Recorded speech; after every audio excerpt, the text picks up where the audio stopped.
83, yakni menjadikan kubur sebagai tempat perayaan. Menjadikan kubur sebagai tempat perayaan. Nah, ini termasuk sifat jahiliyah. Orang jahiliyah menjadikan kubur sebagai tempat perayaan. Artinya tempat berkumpul pada periode tertentu, bisa seminggu sekali, sebulan sekali, setahun sekali. Jadi mereka menjadikan kubur sebagai tempat yang selalu dikunjungi. Ya, ini kebiasaan orang jahiliyah yang mengantarkan pada syirik. Ya, ini kebiasaan orang jahiliyah. Maka kita tidak boleh seperti itu. Kita boleh ziarah kubur. Kita boleh mengunjungi kubur dalam rangka mengucapkan salam pada penghuni kubur, mendoakan penghuni kubur. Boleh. Yang tidak boleh itu kalau dijadikan semacam kebiasaan, rutinitas, sehingga kuburannya jadi tempat yang istimewa karena sering dikunjungi, ya. Jadi seperti Id, perayaan. Nah, yang seperti inilah yang terlarang. Karena Nabi sendiri pernah memberikan perintah, arahan, la taj'alu qabri idan, jangan jadikan kuburku sebagai id, tempat perayaan yang selalu dikunjungi, berkumpul di situ. Jangan. Terus kata Nabi, wasallu alaihi, maka sholawatlah untukku di mana saja kalian berada, tidak mesti di kubur beliau. Kenapa? Fa inna sholatakum tablughuni haitsu kuntum, karena sholawat kalian akan sampai kepadaku di mana saja kalian berada. Artinya kalau kita ingin mendoakan Rasul, ingin sholawat kepada Rasul, cukup di tempat kita, di rumah kita, tidak mesti harus di depan kuburnya. Nah itu. Karena kalau kita sering datang kuburnya, dijadikan kayak semacam rutinitas, ini yang terlarang, yang dilarang oleh Nabi Sallallahu Alaihi Wasallam. Nah, ini berlaku pada kubur Nabi, apalagi selain kubur Nabi, ya. Tidak ada keistimewaan selain kubur Nabi, sama saja, ya. Nah, ini ya, ini pembahasan masalah jahiliyah pada pertemuan sebelumnya, yaitu masalah jahiliyah ke-83. Nah, berarti kita masuk masalah jahiliyah yang berikutnya, yang ke-84. Adzabhu indal kubur, kata Syekh. Menyembelih hewan di dekat kubur, di samping kubur. Nah, ini kebiasaan orang-orang jahiliyah, orang-orang musyrik di zaman jahiliyah, di zaman kegelapan dan kebodohan. Ya, mereka suka menyembelih hewan di dekat kubur orang yang mereka hormati, orang yang mereka agungkan.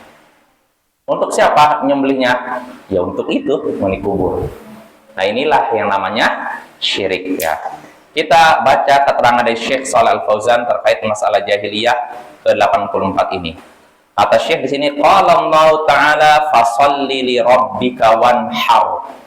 Allah berfirman dalam surat Al-Kautsar ayat 2, fasalli li rabbika wanhar. Salatlah untuk Tuhanmu, yaitu untuk Allah, dan menyembelihlah hewan untuknya. Nah, ini menunjukkan menyembelih hewan adalah ibadah. Dan ibadah hanya boleh ditujukan pada Allah, tidak boleh kepada selain Allah, tidak boleh kepada jin.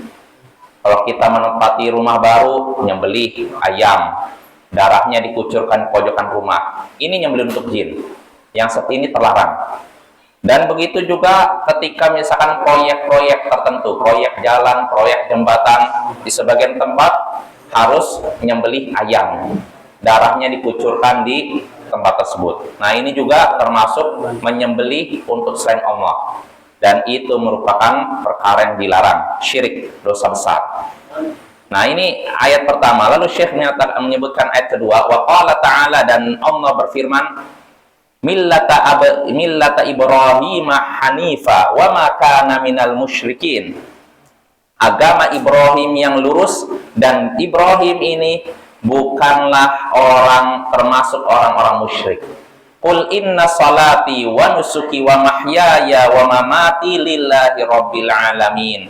Katakanlah, wahai Rasul, sesungguhnya sholatku, penyembelihanku, hidupku dan matiku untuk Allah, Tuhan semesta alam. Nah, di sini Nabi kita disuruh berkata di hadapan umatnya, sholatku, sembelihanku, hidupku dan matiku untuk Allah, Tuhan semesta alam. Nah, di sini disebutkan penyembelihanku. Ini menunjukkan menyembelih adalah ibadah.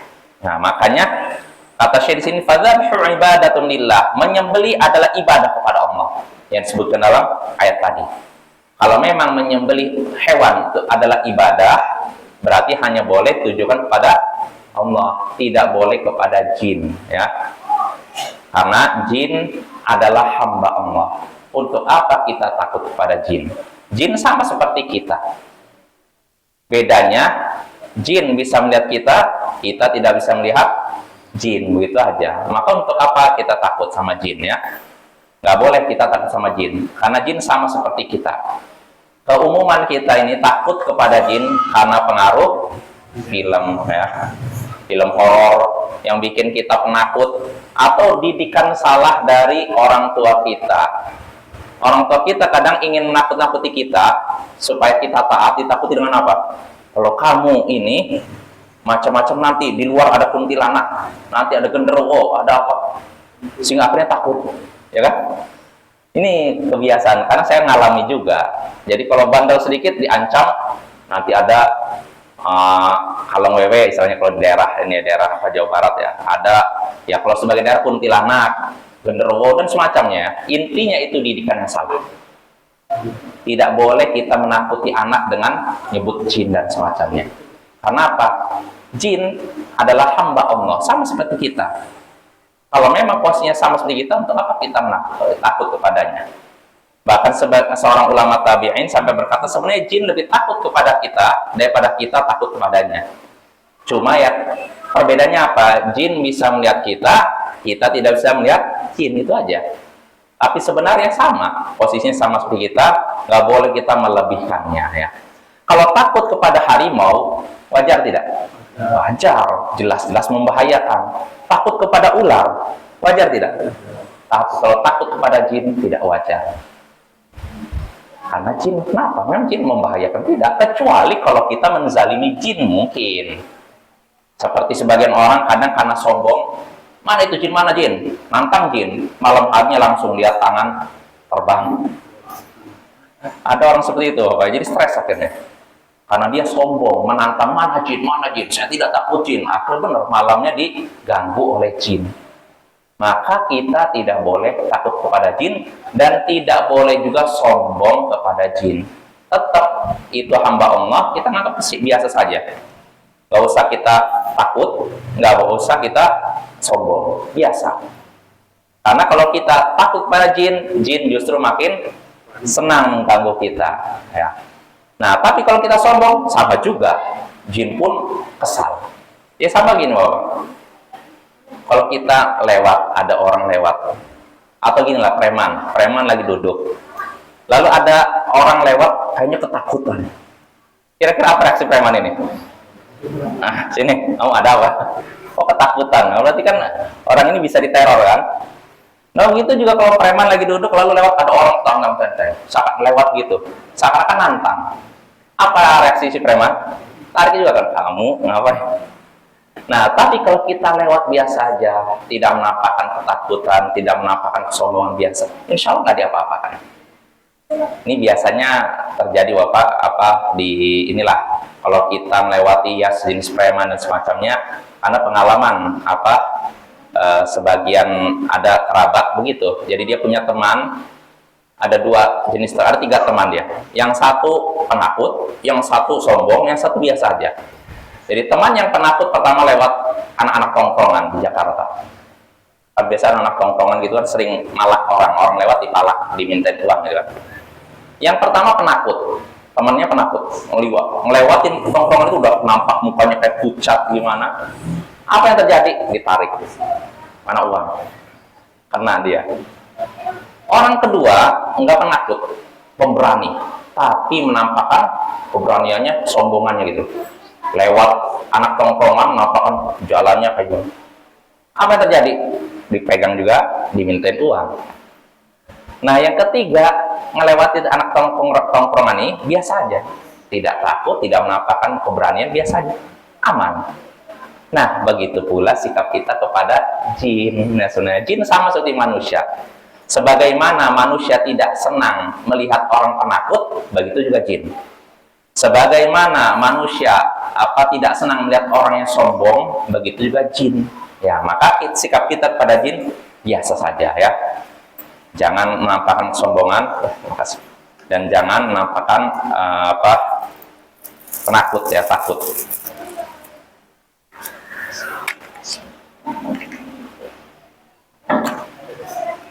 Ya, jadi kita kembali lagi. Menyembelih binatang ini adalah ibadah, maka hendaknya ditujukan kepada Allah, bukan kepada selain Allah, jin dan semacamnya. Lalu Syekh melanjutkan penjelasannya, wa dzabhu 'indal qubur idza kana ta'ziman laha fa hadza syirkun akbar. Menyembelih di dekat kubur, di samping kubur, jika dilakukan dengan tujuan mengagungkan penghuni kubur, menyembelih hewan di dekat kubur dengan tujuan mengagungkan penghuni kubur, maka ini syirik akbar, syirik besar. Kalau dikatakan syirik besar, berarti menyebabkan pelakunya keluar dari Islam, kafir. Nah, ini bahaya Bapak ya. Jangan kita nyembelih hewan untuk selain Allah, termasuk untuk penghuni kubur. Ini kebiasaan jahiliyah. Kebiasaan orang jahiliyah, mereka datang ke kubur, orang yang mereka hormati nyembelih hewan situ untuk penghuni kubur. Ini syirik besar, mengeluarkan pelakunya dari Islam. Ya, ini kalau niatnya untuk mengagungkan penghuni kubur. Kalau niatnya untuk Allah, bagaimana? Kata Syekh, wa idza kana ta'ziman lillah lakin fa'alahu 'indal qubur yadhunnu annahu masyru' fa hadza bid'atun wa wasilatun ila syirk. Jika seorang menyembelih binatang di kubur, di dekat kubur, dalam rangka mengagungkan Allah, bukan untuk penghuni kubur nih, dia nyembelih untuk Allah, bukan untuk penghuni kubur, dan dia melakukan itu dengan sangkaan bahwa itu disyariatkan. Jadi nggak apa-apa katanya nyembelih hewan untuk Allah tapi dikubur. Katanya ini disyariatkan, bahkan berpahala. Nah, orang yang melakukan ini, jika dia melakukan perbuatan tersebut, maka itu adalah perbuatan bid'ah, perbuatan baru yang diada-adakan dalam agama, dan itu merupakan sarana yang bisa mengantarkan pada syirik. Nah, hati-hati. Walaupun niat saya nggak untuk penghuni kubur, untuk Allah. Yang jadi pertanyaan, kenapa kamu dikubur nyembelihnya? Oh, karena kubur itu tempat yang istimewa, tempat yang diberkahi. Nah, ini udah menuju syirik juga nih. Nyembelih di kubur pahalanya lebih besar. Nah, ini bahaya. Ini memang belum sampai ke tingkat syirik, tapi bisa mengantarkan ke syirik, dan itu dosa.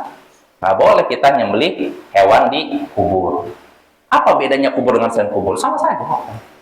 Justru kalau di kubur lebih berbahaya. Kenapa? Nanti akan ada dugaan nyembelih di tempat tersebut, yaitu pahalanya lebih besar. Kalau di tempat biasa, misalkan di lapang atau di depan rumah, mungkin orang nggak biasa lah, wajar lah orang nyembelih hewan di depan rumah. Iya tidak?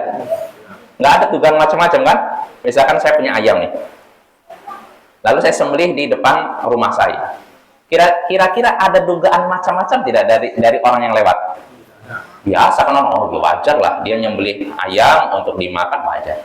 Tapi kalau saya sengaja bawa ayam, ditanya, mau kemana Ustaz? Mau ke kubur. Mau apa Ustaz? Mau nyembelih ayam di kubur. Nah, kira-kira dugaan orang apa? Nyembelih di kubur, berarti nyembelih hewan di kubur ada istimewaannya. Mungkin pahalanya lebih besar, udah dugaannya macam-macam. Nah, yang seperti namanya bid'ah, tidak pernah diajarkan oleh Rasul, dan ini bisa mengantarkan pada syirik. Memang bukan syirik, tapi bisa mengantarkan pada syirik, dan itu dosa ya Bapak ya. Jelas? Nah, kita lanjut. Fala yajuzu dzabhu 'indal qubur hatta walau kana dzabih la ya'taqidu fil qubur wa inna ma yadhbahu lillah. Karena itu kata Syekh, tidak boleh menyembelih hewan di dekat kubur.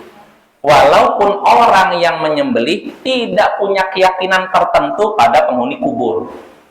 Dia nggak meyakini, misalkan apa, penghuni kubur ini orang soleh, orang jangan. Ya, kalau ada orang seperti itu, dia nyembelih hewan di kubur dalam keadaan tidak punya keyakinan tertentu pada penghuni kubur, dan dia pun nyembelihnya untuk Allah, ya, itu tetap tidak boleh. Li'annahu idza dan nas adzabha 'indal qubur ala hadza ila ibadatiha dunallahi azza wajal. Kenapa yang seperti itu tidak boleh? Walaupun niatnya nyembelih untuk Allah, karena orang-orang masyarakat kalau terbiasa menyembelih hewan di dekat kubur, kalau masyarakat terbiasa menyembelih hewan di dekat kubur, maka perbuatan ini akan mengantarkan mereka pada perbuatan beribadah kepada kubur. Gara-gara sering nyembelih hewan kubur.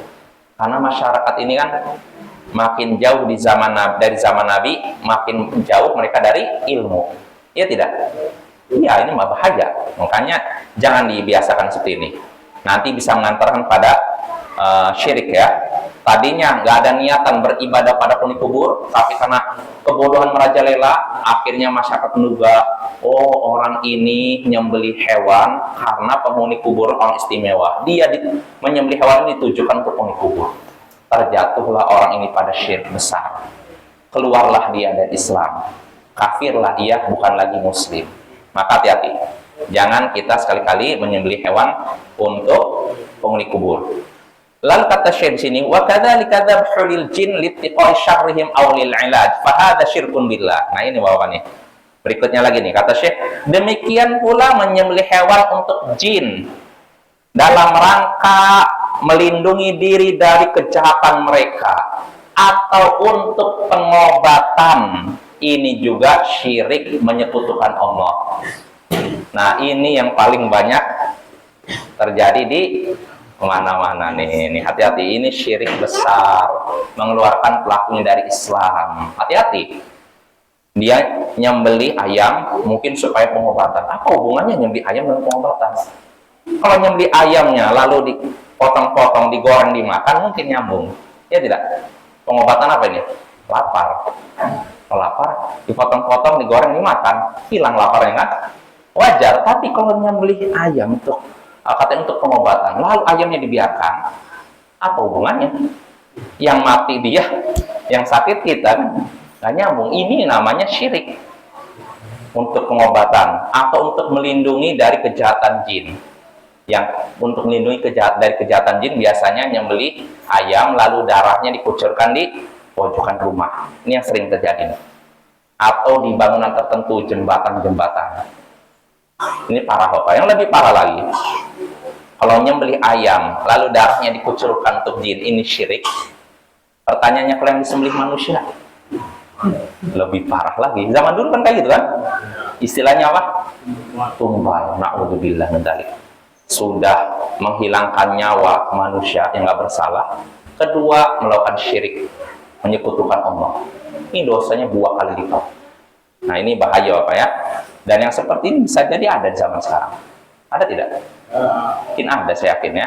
Walaupun zaman internet kayak gini, kadang ada aja orang-orang yang melakukan tingkah laku seperti itu. Maka tidak boleh ya. Tidak boleh kita menyembelih ayam, menyembelih hewan untuk kubur, di dekat kubur. Entah untuk penghuni kubur atau untuk Allah, nggak boleh.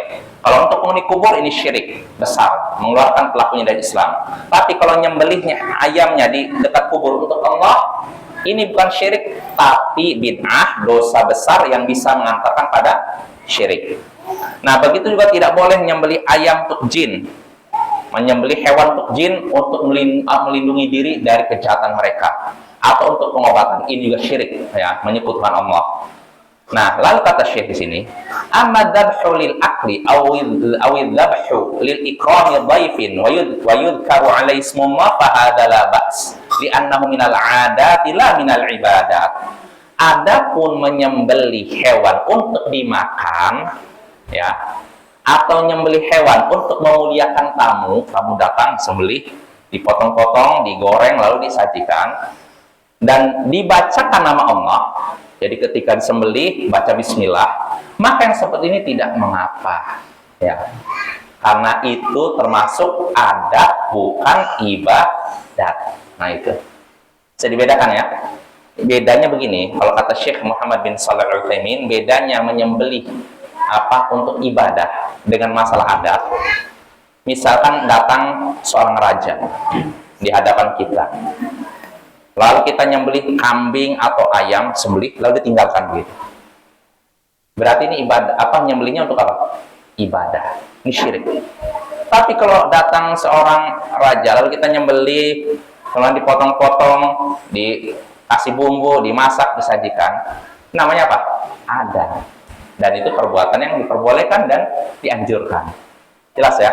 Kalau yang nyembelih untuk jin, ataupun jin untuk raja, dalam rangka penghormatan itu begitu, disembelih lalu tinggalkan. Nah ini yang diharamkan sebenarnya. Tapi kalau disembelih lalu dipotong-potong, dimakan, lalu disajikan, boleh maksud ini. Dan inilah kebiasaan kita kan, kalau ada tamu, kita punya ayam, disembelih, dipotong-potong, dimasak, disajikan. Ya, jelas ya Bapak ya. Jadi bedakan antara adat dengan ibadat ya. Lalu berikutnya kata Syekh, wa amma dzabhul udhiyati wa dzabhul aqiqati wa dzabhul ladzi yuqsadu bihi al-ibadah fa hadza ibadatun lillahi azza wa jalla. Adapun menyembelih hewan kurban, menyembelih hewan untuk akikah, akikah artinya anak yang baru lahir, dianjurkan bagi kita menyembelih kambing ya kan. Kalau untuk anak perempuan 1, kalau laki-laki 2 ya. Itu kan menyembelih hewan kan. Nah, ini kan akikah. Dan begitu juga menyembelih yang dan sembelihan yang ditujukan untuk ibadah, maka itu hanya boleh ditujukan kepada Allah. Kurban, akikah, sembelihan yang sifatnya ibadah itu hanya boleh ditujukan kepada Allah. Wala yudbah li makhluk, tidak boleh disembelih untuk makhluk, ta'ziman lahu ta'zima ibadah, dalam rangka memuliakannya, pengagungan yang sifatnya ibadah ya. Lalu kata Syekh, wala yudbah 'inda qabri makhluk, dan tidak boleh menyembelih hewan di dekat kuburan makhluk, kuburan manusia. Apa alasannya? Sudah dibahas, li'anna hadza yaqulu ila ibadati, karena menyembelih hewan di dekat kubur, perbuatan ini bisa mengantarkan pada penyembahan terhadap penghuni kubur. Nah ini ya, yang sepertinya dilarang dalam Islam ya. Kira-kira ada Bapak zaman sekarang? Saya yakin ada. Karena apa? At-tarikh yu'idu nafsah. Ada ungkapan gitu, sejarah itu akan terulang kembali. Apa yang terjadi di zaman jahiliyah sangat besar kemungkinan terjadi di zaman sekarang. Ya contohnya sudah kita bahas pada pertemuan sebelumnya nih. Banyak sekali, itu udah sampai masalah jahiliyah 84. Dari 84 ini semuanya sudah terjadi di zaman sekarang. Padahal ini sudah ada di zaman dulu sebelum Nabi Muhammad diutus. Ternyata ada juga di zaman sekarang. Maka jangan merasa aman dari terjatuh pada sifat jahiliyah. Kalau kita tidak belajar, tidak tahu sifat jahiliyah, sangat besar kemungkinan kita terjatuh pada sifat jahiliyah. Makanya pentingnya berilmu, belajar ya. Tujuannya bukan supaya dibilang ustadz atau dibilang buya, dibilang kiai, enggak, bukan. Tujuan kita belajar agama untuk mengobati kebodohan kita. Itu yang paling pertama. Kedua, mengobati kebodohan orang yang sekitar kita, keluarga kita, anak, istri, atau mungkin ipar kalau ada. Nah, itu Bapak ya. Jadi itu tujuan kita belajar ya, bukan untuk membanggakan diri ya. Nah itu permasalahan jahiliyah yang ke-84 ya. Sekarang kita masuk masalah jahiliyah yang ke-85 dan 86. Apa itu? Kata Syekh Muhammad bin Abdul Wahhab, at-tabarruku bi atharil mu'azzamin kadarin nadwah wa iftikharu man kana tahta tahta yadihi bidzalik kama qila li Hakim bin Hizam bi'ta makramata Quraisy faqal dhahabatil makarimu illa taqwa. Masalah jahiliyah yang ke-85 dan 86 yaitu mencari berkah dari jejak orang-orang yang dimuliakan. Mencari berkah dari jejak bekas peninggalan orang-orang yang dianggap besar, ya. Contohnya seperti Darun Nadwah. Darun Nadwah tempat orang Quraisy berkumpul musyawarah. Ini orang-orang besar Quraisy itu kalau ada masalah apa mereka kumpul di sebuah rumah namanya Darun Nadwah. Ya. Ini contohnya mencari berkah dari bekas peninggalan orang-orang hebat terdahulu, contohnya Darun Nadwah. Dan juga membanggakan orang yang memiliki itu, membanggakan dirinya karena itu.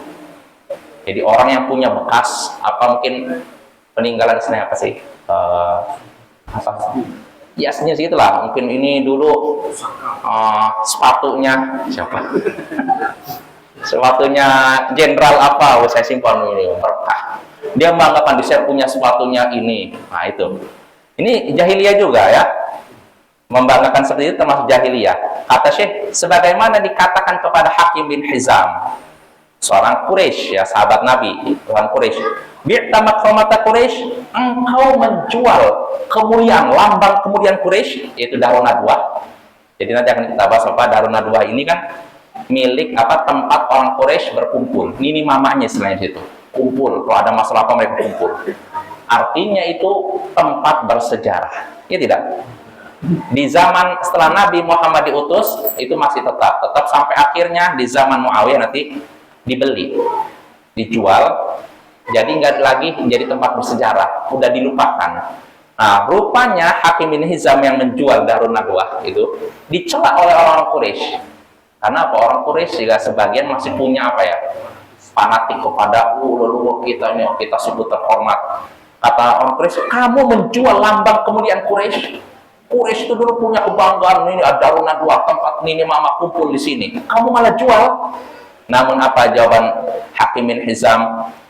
Kan dikatakan kamu sudah menjual lambang kemuliaan Quraisy. Maka kata Hakim bin Hizam, telah hilang kemuliaan kecuali takwa. Artinya kemuliaan zaman jahiliyah udah hilang, nggak ada lagi perlu dibanggakan. Yang ada cuma takwa. Nah itu apa ya? Ini sikap Hakim bin Hizam ya. Kita baca keterangan dari Syekh Shalal Fauzan sini.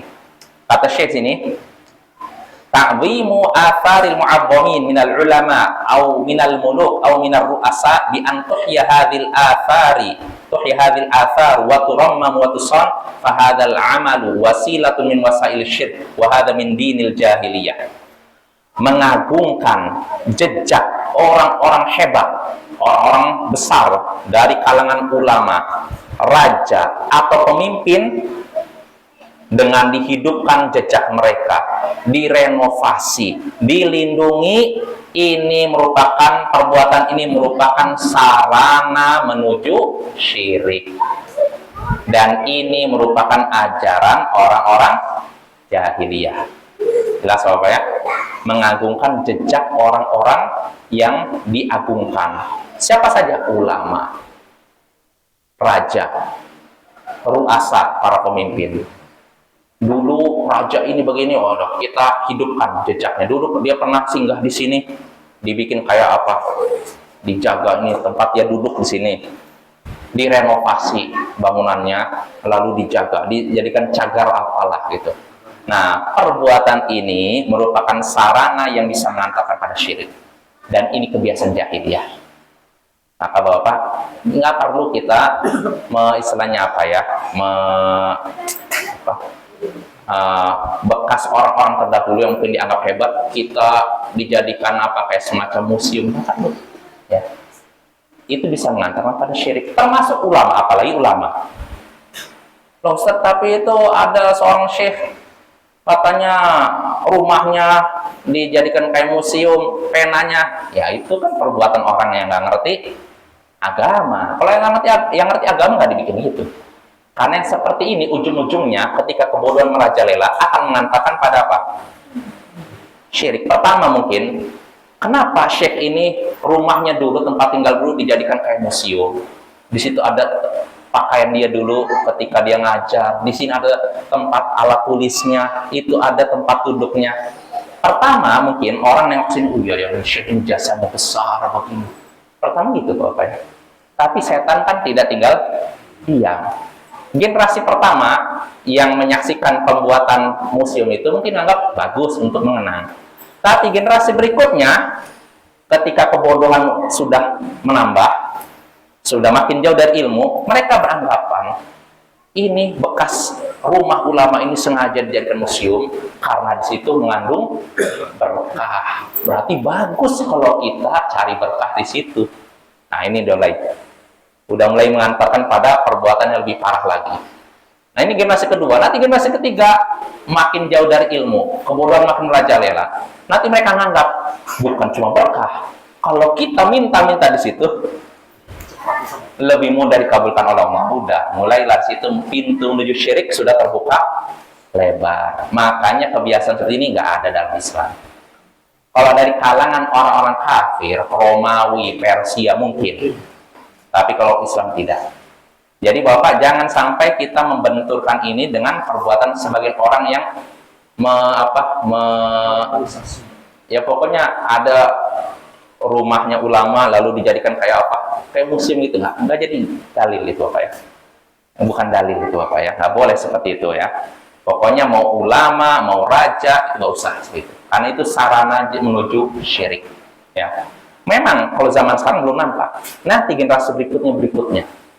Kita harus punya pandangan jauh, bukan pandangan untuk orang zaman ini saja, tapi zaman setelah kita dan setelah kita.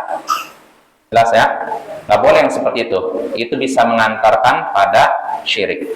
Nah, kata Syekh di sini, kenapa yang seperti itu terlarang? Li'annau ya'ti jailun fima ba'd wa yaqulun aw yaqulu lahu syaitan inna abakum qad ihtafadhu bihadhil athar mahtafadhu bihadhil athar illa li'anna fiha barakah wa fiha khair. Nah ini. Kenapa nggak boleh kita menghidupkan jejak-jejak orang-orang terdahulu yang dianggap hebat? Karena ini akan datang generasi di kemudian hari. Mereka akan berkata, atau setan berkata kepada mereka, leluhur kalian ini tidaklah menjaga bekas peninggalan mereka kecuali karena di dalamnya ada berkah, kecuali ada kebaikan di dalamnya. Nah ini faya'budunaha min dunillah. Akhirnya di kemudian hari mereka pun beribadah kepada itu, bukan kepada Allah. Nah ini Bapak ya. Li'anal jailal awal hayyalahumul asbab. Kenapa bisa terjadi seperti itu?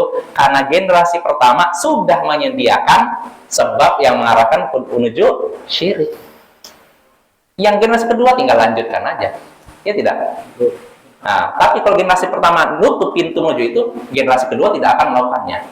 Tapi karena generasi pertama udah buka nih, ini tempat ulama, ini tempat duduknya, ini bajunya dulu. Generasi pertama udah buka nih, peluang itu. Maka generasi kedua tinggal masuk, oh iya, ini berkah sih, udah. Terjadilah apa yang terjadi pada umat terdahulu. Maka nggak boleh Bapak ya. Kalau kita ingin mengenang jasa ulama, bukan dengan cara membuat museum di rumahnya, bukan. Tapi dengan cara apa? Membaca kitabnya, itu berkah. Itu bukan syirik Bapak ya. Tapi baca kitabnya kan ilmu. Kita membaca kitabnya, lalu kita tuliskan mungkin dalam buku kita, nggak masalah. Bahkan itu termasuk istilahnya apa? Balas budi kita kepada ulama. Dia sudah berjasa. Balas jasa kita apa? Dengan mencatat, menjaga bukunya, lalu disebarkan. Gak masalah. Adapun balas jasa kita dengan menjadikan rumahnya sebagai museum, lalu dikasih apa, pernak-pernik apa, sehingga orang tertarik datang situ, ujung-ujungnya orang cari berkah situ, maka itu bukan balas jasa, justru balas dosa. Maka nggak boleh Bapak ya, kita istilahnya menjaga atau melestarikan peninggalan orang-orang terdahulu dengan alasan mengenang jasa mereka. So jelas ya.